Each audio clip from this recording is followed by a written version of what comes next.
In case if you just tuned into this video, I have been counting down my top 20 3D platformers, and if you haven't seen my top 20 through 11 3D platformers yet, please click here to watch it before watching this video. Till now, the rules still apply. They have to be platformers that has to be 100% 3D, one game per series, and most of all, this is my list, not yours. If your personal favorite is not in this list, or higher, or not number one, don't complain about it. Deal with it. I'm a man who's entitled to his opinions, and these are not only my personal picks of what my favorite 3D platformer games are, but these are my picks of some of the greatest games I have ever played. So let's begin my top 10 3D platformers. Number 10! Conker's Bad Fur Day. Yep, I know that this game has been praised to death, and I agree with many of you that it's a fantastic game. It has really great exploration, the best comedy ever in a video game, and the game innovated voice acting on the N64 at the extended level that the PlayStation 1 has. There is so many shit thrown in this game that was just hysterical, like the ability to kill anybody in the most brutal and most violent way. Biggest number of shit ever in a game, and literally a giant boss entirely made out of shit. Tons of movie parodies like Saving Private Ryan, plenty of alcohol, drugs, cursing, sexual references, and so much more that made this game strictly for adults. And more than half of the people I know that play that game loved it. But with all the praise, why did I put it at number 10? Well, to be honest, Rare was showing off what the N64 can do in terms of cutscenes and voice acting at a very extended level that focused us to watch more of the cutscene and have less to do with platforming. Am I the only one who knows that if you skip all the cutscenes, your hours of gameplay is reduced by half? Also, there were a lot of stages that were control throwing frustrating, such as the racing stages and underwater levels. It's a great game with a lot of flaws, so that's the reason why it's number 10. Number 9! To me, linear games suck because the linear gameplay destroy the replay value, but the original Crash Bandicoot trilogy is an exception because they made it fast-paced and fun. But the best of the trilogy is Crash Bandicoot Warped. It was the wildest, intense, and most insane Crash Bandicoot game ever, and Naughty Dog made the last good Crash Bandicoot game forever memorable. You can play as Crash or Coco in certain levels, where Crash reaches from point A to B, like every other game. Coco rides in vehicles and animal buddies. What made Warped the best Crash is when after each boss he defeats, he gains a new ability like dash, super spin attack, super body slam, double jump, and even shoot a bazooka. There is so much variety in this game that no other Crash game has ever put out to. This is one of the best PlayStation games ever. Number 8. Now, speaking of one of the best PlayStation games ever, the one game that's the most nostalgic for me is Spyro-Riptos Rage. But let me first get this out of the way. Spyro the Dragon is not my favorite because lack of character, design, and too much collecting, and Spyro Year of the Dragon is not the best because playing those other characters besides Spyro destroys the replay value. To me, Spyro 2 is the best because there was nothing that destroyed the replay value. You play as Spyro 100%, gain new abilities, and non-repetitive gameplay, and hands down the best swimming mechanics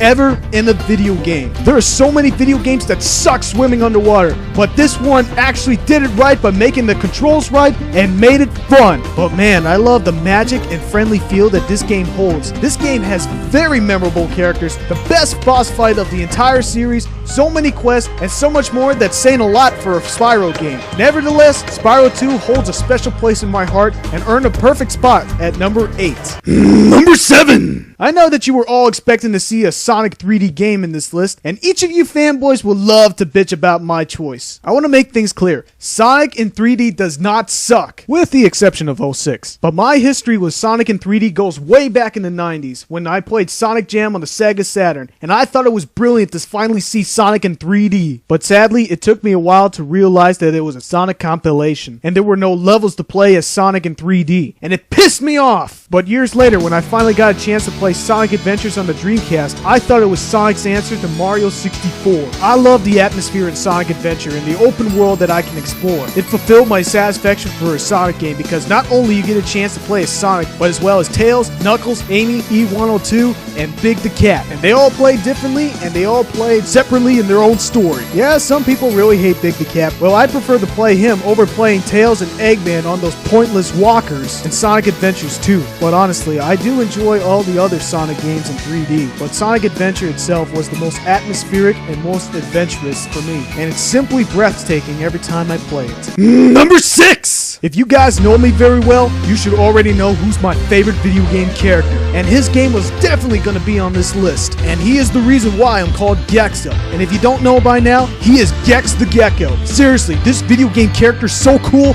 so original, and awesome all the way because of his wisecrack jokes, awesome references, and wicked gameplay. But there are two choices, Gex Enter the Gecko or Gex Deep Cover Gecko. They both have wild platforming gameplay, awesome references, and the best wisecrack jokes I've seen from any fictional character. But in choosing which one is better, I have to prefer Gex Enter the Gecko over Gex 3 Deep Cover Gecko because it was less frustrating. But let's not forget the awesome anime channel in Gex 3 Deep Cover Gecko. But Gex Enter the Gecko has more nostalgia and attitude that fully replicates how awesome the 90s was. I really want to put Gex higher, I really do, but putting him higher would mean that I'm ignoring the worst camera settings ever in the video game. But overall, this is my favorite game from my childhood, and I want to say it's sad to see Gex to be forgotten over these years. Crystal Dynamics, make Gex 4! Number 5! You know that Mario was going to make it in this list, and many reviewers give Mario Galaxy 1 and 2 a 10 out of 10 up its ass. But honestly,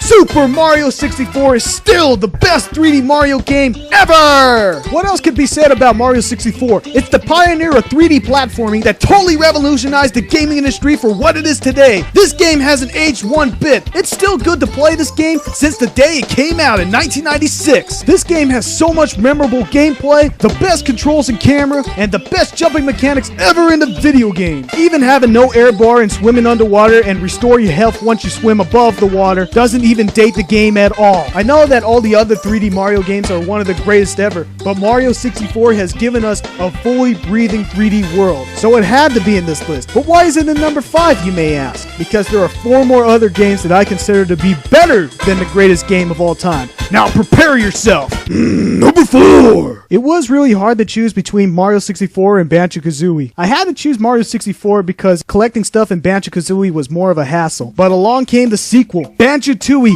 capitalized both Mario 64 and Banjo-Kazooie combined. Banjo-Tooie itself is a true video game sequel. Why, you may ask? Because you're able to keep all your powers from Banjo-Kazooie right from the start, plus get new powers that advances your gameplay rather than just play the sequel and forces you to recollect all the same powers. I prefer Tooie overall because it was much better theme and design, darker tone but as well better comedy, better transformation, bigger surprises, and most of all expanded it to another level and fixed every problem I had from the prequel. If that's not enough, you can transform into a T-Rex and turn Kazooie into a dragon. Holy shit, that's amazing! And it's sad to see that we never seen a game like this in the Banjo-Kazooie franchise. Number 3! One game that has more originality and creativity than any other game on this list, it's Psychonauts. And it's a criminally underrated gem. After the commercial failure of Grim Fandango, Tim Schafer left LucasArts, and then years later he started Double Fine Productions and made this game. Psychonauts itself has plenty of exploration, stuff to buy and collect, and RPG elements where you can learn new powers by collecting these collectibles called figments. Also, the powers and abilities such as rolling on a salmon ball, telekinesis, and so much more that a psychic can do is far more original than any Banjo-Kazooie powers. Also, the story is phenomenal. Unlike other 3D platformers where they simply enter a portal to get to a level and have no cause or point in moving or changing the story, you are able to enter a person's mind and play it as a level. And inside each of these characters' minds is very differently designed than the other. There is so much adventure elements and so many challenges to face. And if you never played this game before, get it on the Xbox Originals because it's an experience that you cannot miss. Number 2! Many 3D platformers in this list has a lot of exploration, but none of them can even compare to the magic, beauty, and wonder that this adventure actually holds. And that game is Jak and Daxter, The Precursor Legacy. This game itself was jaw-dropping mesmerizing. What made me adore this game so much is how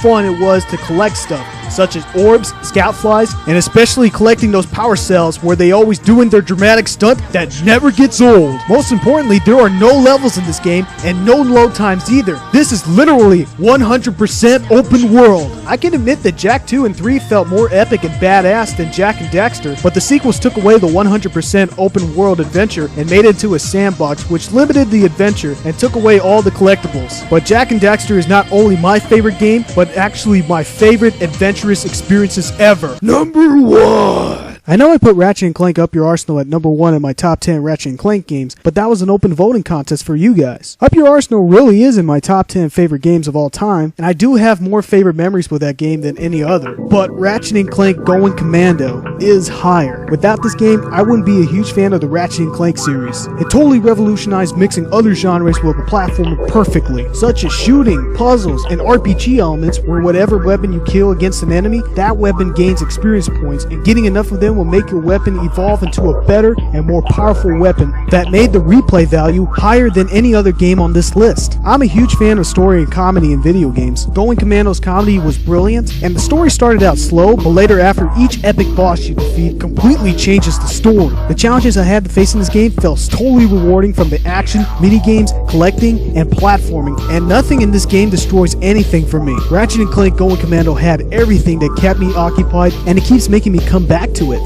Since I first played this game, it had an impact on me like no other, and the experience itself was absolutely unforgettable, and it still amazes me that I can still pick up this game and still have fun with it. Ratchet and Clank Going Commando is my favorite 3D platformer game ever.